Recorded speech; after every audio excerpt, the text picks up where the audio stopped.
SMG Word Daily with Father Jason. We are on day 12.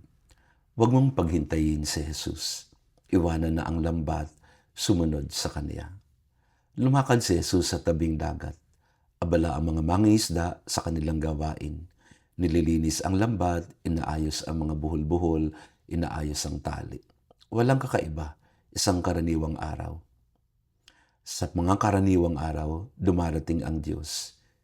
Hindi siya pumunta sa sinagoga upang maghanap ng disipulo. Hindi siya naghintay matapos ang kanilang mga gawain. Tinawag niya sila habang amoy isda ang hangin, habang gusot ang mga lambat, habang pagod ang kanilang mga kamay.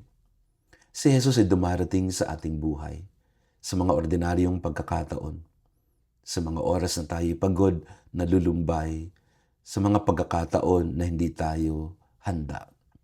Pero narito siya, nag-aanyaya sa atin, sumunod ka sa akin. Hindi niya sinabing ayusin mo muna ang lahat. Hindi niya sinabing pagandahin mo muna ang buhay mo.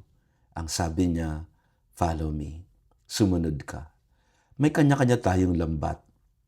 Lambat na nagbibigay sa atin ng takot, lambat ng pag-aalala, lambat na hindi tayo makahulagpos, lambat na nagsasabi sa atin, hindi pa tayo handang sumunod kay Jesus. Ngunit ngayon, tumatayo si Jesus sa tabi mo at nagsasabi sa iyo, bitiwan mo ang mga lambat na yan.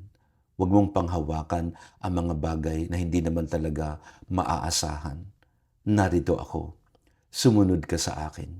Hindi niya hinihinging iwan mo lahat agad-agad. Hinihingi niya ang munting hakbang ng pagbitiw sa lambat at magtiwala ka sa kanyang mga salita. Sumunod ka sa akin, maglakad ka kasama ko.